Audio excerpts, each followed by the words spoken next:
नमस्कार, स्वागत है आपका प्राइम टीवी में। मैं हूं आपके साथ प्रिया तिवारी। रुक करते हैं मध्य प्रदेश की खास खबरों की तरफ। दमोह में जेल एवं गृह मंत्री डॉक्टर नरोत्तम मिश्रा ने बड़ा बयान दिया है। दमोह उपचुनाव हारने पर उन्होंने कहा कि हम दमोह नहीं हारे हैं बल्कि अपनों से लड़ाई हारे हैं। तो वहीं दमोह उपचुनाव जीतने पर कमलनाथ के बयान पर पलटवार करते हुए उन्होंने कहा कि कमलनाथ का ध्यान वहां नहीं जा रहा है जहां देश से कांग्रेस साफ हो गई है और वहीं भाजपा ने विजय का परचम फहराया है। और साथ ही साथ बंगाल पर कहा कि बंगाल में नौटंकी जीती है और राष्ट्रवादी हारे हैं। देखिए रिपोर्ट। चले गए छलछन्नों से और इस बार लड़ाई हारे हैं अपने घर के जयचन्नों से। ज्यादा खुशी न मनाए कांग्रेस, थोड़ी प्रतीक्षा करे। कमलनाथ जी का ध्यान वहां नहीं जा रहा जहां पूरे देश में सफाया हो गया है। वो छत्तीसगढ़ वाला तो हमारा भाई प्रत्याशी उठा लाया था कि आसाम में सरकार बन रही है। एमएलए तो मैंने सुने थे, प्रत्याशी पहली बार सुने थे। मेरी सहानुभूति है भूपेश जी के साथ में, पर परिपक्व राजनीतिक है, उनको मालूम होना चाहिए आपका शीर्ष नेतृत्व ऐसा है कि कहीं नहीं। भोपाल में पूर्व मंत्री पीसी शर्मा ने बीजेपी सरकार पर हमला बोला है। उन्होंने कहा है कि भाजपा की दमोह जीत के बाद देश के साथ साथ अब प्रदेश में भी उल्टी गिनती शुरू हो गई है। सांसद शंकर लालवानी ने मीडिया के ऊपर बयानबाजी की थी। उस पर पूर्व मंत्री पीसी शर्मा ने अपनी कड़ी प्रतिक्रिया दी है। उनका कहना है कि मीडिया को अपना काम करने दें और इंदौर में लगातार कोरोना बढ़ रहा है। सांसद जी को इस और ज्यादा ध्यान देना चाहिए। देखिए, भाजपा में अब कलह दिल्ली से लेके भोपाल तक होगा, क्योंकि 8-10 मंत्रियों को बीजेपी ने बंगाल के चुनाव में भेजा था, वहाँ सफाया हो गया। अब वो आपदा में अवसर ढूंढ रहे हैं कि भैया जो बढ़त आई वो हमारी वजह से आई। दूसरी तरफ दमोह बाई इलेक्शन में जो राहुल लोधी बिक के गया था, जो सौदे से करोड़ों रुपए जितने में जो बिका था, वो राहुल लोधी चुनाव वहाँ 17-18 हज़ार से हार गए। तो ये अब वो चार्ज लगा रहे हैं जयंत मलैया जी पे। जो गृह मंत्री है मिश्रा जी, वो भी कह रहे हैं कि जयचंदों की वजह से आ रहे हैं, मतलब इनडायरेक्टली जयंत मलैया जी पे उनका। मंदसौर के जिला अस्पताल में बड़े ऑक्सीजन सिलेंडर से छोटा ऑक्सीजन सिलेंडर भरा जा रहा है, जिसके दौरान एक हादसा हो गया। दरअसल सिलेंडर भरने के दौरान सिलेंडर की नली फट गई, जिससे ऑक्सीजन भर रहे व्यक्ति के हाथ में चोट लग गई। सिलेंडर फटने की आवाज से आसपास के लोग घबरा गए और जिला अस्पताल के ऑक्सीजन प्लांट वाले हिस्से में भीड़ जमा हो गई। घटना के बाद मौके पर प्रशासन के तमाम अधिकारी पहुंचे और स्थिति का जायजा लिया। तो मंदसौर से आपको बता रहे, जहां पर अस्पताल में ऑक्सीजन सिलेंडर फट गया। आपको बता दें कि सिलेंडर भरने के दौरान सिलेंडर की नली फट गई, जिससे ऑक्सीजन भर रहे व्यक्ति के हाथ में चोट लग गई। वही सिलेंडर फटने की आवाज से आसपास के लोग घबरा गए और जिला अस्पताल के ऑक्सीजन प्लांट वाले हिस्से में भारी भीड़ जमा हो गई। घटना के बाद मौके पर प्रशासन के तमाम अधिकारी पहुंचे और स्थिति का जायजा लिया। डिस्ट्रिक्ट हॉस्पिटल में दो तरह से गैस की सप्लाई है, एक सेंट्रल लाइन से और कुछ मरीजों को छोटे छोटे सिलेंडर्स पे सप्लाई दी जाती है।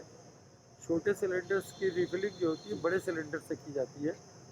बड़े सिलेंडर से छोटे सिलेंडर की रिफिलिंग करते समय जो पाइप रहती है वो बर्स्ट हुई है। तो उसमें जिसने जो जो इस काम में लगा था उसको उसके हाथ में चोट लगी है, बाकी और किसी तरह की कोई क्षति नहीं। सिलेंडर की रिफिलिंग चल रही थी, उसमें नली एकदम से निकल गई है, उसको लेके कुछ इशू बना है और क्योंकि धूल धुआं हो गया था इसलिए थोड़ा सा लोग आगे पीछे हुए थे। बाकी कंट्रोल्ड है, कोई हताहत नहीं हुआ है, किसी पेशेंट को भी नुकसान नहीं हुआ है और कोई किसी तरह कोई कैजुअल्टी नहीं है। थोड़ा जो भरने वाला था उसके हाथ में लगी है, उसको ट्रीटमेंट के लिए भेज दिया गया। कौन है सर जिसको लगी? तो यही काम करने वाला कर्मचारी है, नाम उसका मुझे पूछना पड़ेगा। मनरेगा में 3 साल से मजदूरी करने के बाद भी लोगों को मजदूरी नहीं मिलने को लेकर मजदूरों ने सीएम से गुहार लगाई और कई बार सीएम हेल्पलाइन पर शिकायत भी की, पर उनकी कोई सुनवाई नहीं हो रही है। मजदूरों का ये कहना है कि कोरोना जैसे घातक महामारी में पैसा नहीं मिलने से उन्हें घर का खर्च चलाना मुश्किल होता जा रहा है। बार बार शिकायतों के बाद भी मजदूरी नहीं मिलने से नाराज मजदूर ने कहा कि सरपंच सचिव रोजगार सहायक मिलीभगत से पंचायत में किए गए कार्यों का फर्जी बैंडर बनाकर पूरा पैसा निकाल लिया जाता है और पैसा मांगने पर महिला सरपंच के बेटे द्वारा धमकियां दी जाती है। तो सिंगरौली से यह खबर बता रहे हैं आपको, जहां पर 3 साल से मजदूरों को मजदूरी नहीं मिल रही है, जिसके चलते मजदूर काफी परेशान है। आपको बता दें कि मजदूरों का ये कहना है कि कोरोना जैसी घातक महामारी में पैसा नहीं मिलने से उन्हें घर का खर्च चलाना बहुत ही मुश्किल होता जा रहा है। बार बार शिकायतों के बाद भी मजदूरी नहीं मिल रही है, जिससे मजदूर काफी नाराज है। वहीं सरपंच सचिव रोजगार सहायक मिलीभगत से पंचायत में किए गए कार्यों का फर्जी बैंडर बनाकर पूरा पैसा निकाल लिया जाता है और पैसा मांगने पर महिला सरपंच के बेटे द्वारा धमकियां दी जाती है।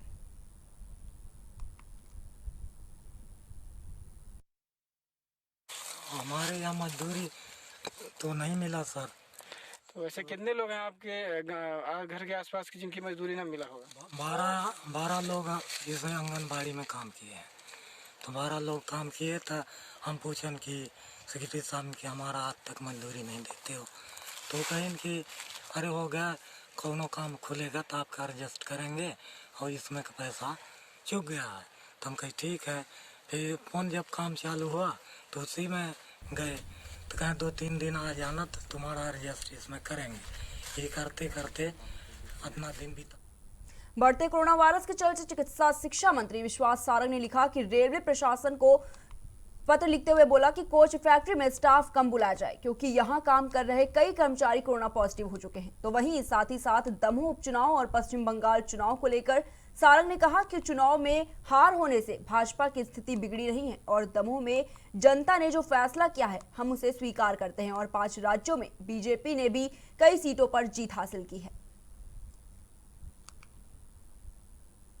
तो भोपाल से हम आपको ये खबर बता रहे हैं, जहां पर विश्वास सारंग ने रेलवे प्रशासन को पत्र लिखा है और इस दौरान उन्होंने कहा है कि कोच फैक्ट्री में स्टाफ को कम बुलाया जाए, क्योंकि यहां पर काम कर रहे कई कर्मचारी कोरोना पॉजिटिव हो चुके हैं। तो वहीं साथ ही साथ दमोह उपचुनाव और पश्चिम बंगाल चुनाव को लेकर सारंग ने कहा कि चुनाव में हार होने से भाजपा की स्थिति बिगड़ी नहीं है और दमोह में जनता ने जो फैसला किया है हम उसे स्वीकार करते हैं और 5 राज्यों में बीजेपी ने भी कई सीटों पर जीत हासिल की है।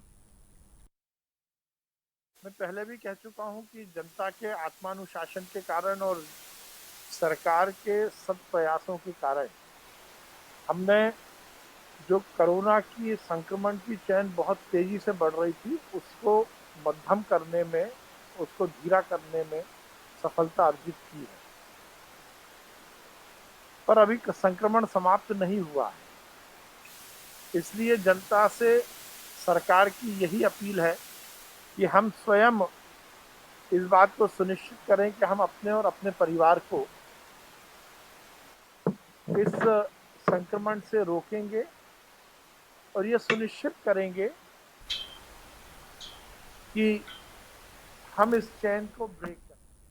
जहां पूरा देश ऑक्सीजन सिलेंडर की कमी से जूझ रहा है, तो वहीं कुछ व्यापारी चंद पैसों के लिए अपना ईमान धर्म सब कुछ बेचने पर उतर आए हैं। बता दें कि रीवा के विंध्या इंजीनियरिंग और त्रिवेणी इंजीनियरिंग की दुकानों में छापा मारा गया, जिसके बाद सैकड़ों की तादाद में ऑक्सीजन सिलेंडर के साथ साथ घरेलू एलपीजी भी बरामद हुई। वहीं इसका बरामद होना यही दर्शाता है कि 100 सिलेंडर 100 लोगों की जान बचाने के काम तो आ ही सकते हैं, लेकिन व्यापारियों को किसी की जान से मतलब नहीं, उन्हें बस पैसों से मतलब है। पूरे प्रदेश में लॉकडाउन चल रहा है, ऐसे में इन सिलेंडरों का इस्तेमाल कॉमर्शियल इस्तेमाल के लिए नहीं हो सकता। जब दुकान ही बंद होगी तो काम कहां से होगा? अगर इतने सिलेंडरों की आपूर्ति अस्पतालों में हो जाती तो सैकड़ों लोगों का जीवन बचाया जा सकता है।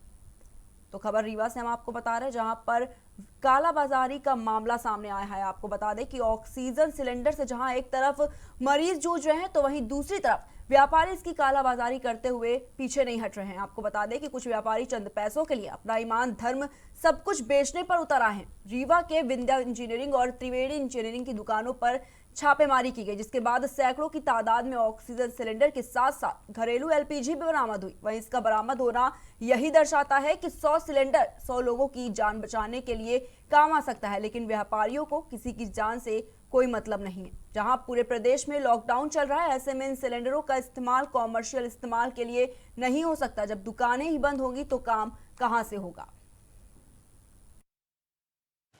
देखिए, ये विंध्या गैस के पास में जो हमारा पड़ोसी जिला सतना, वहाँ से ये सूचना आई थी कि कुछ सिलेंडर पाए गए हैं। वहाँ कार्रवाई के दौरान 300-400 सिलेंडर करीब वहाँ पे पाया गया था। तो यहाँ पे भी हम लोगों को सूचना मिली कि इसकी एक संस्था है, यहाँ प्रदीप जैन जी उसके मालिक हैं, उनके भाई हैं छोटे। तो इसी के संबंध में हम लोगों ने वहाँ कार्रवाई की थी और वहाँ जाके देखा तो इनके पास भी 70 सिलेंडर करीब ऑक्सीजन के मिले। एक और एजेंसी जो रीवा में कार्य करती है, त्रिवेणी गैस एजेंसी, इनके पास भी 20 और 22 42 करीब ऑक्सीजन के सिलेंडर।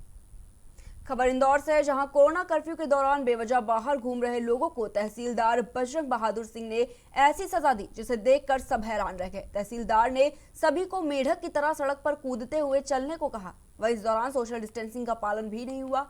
उधर जब एक युवक यह नहीं कर पाया तो तहसीलदार बजरंग बहादुर सिंह ने उसे लात मारी। उनकी इस हरकत का वीडियो सोशल मीडिया पर जमकर वायरल हो रहा है और लोग इस तहसीलदार की हरकत को गलत बता रहे हैं। तो आप तस्वीरों में भी देख सकते हैं कि किस तरह से लोगों को सजा दी गई है।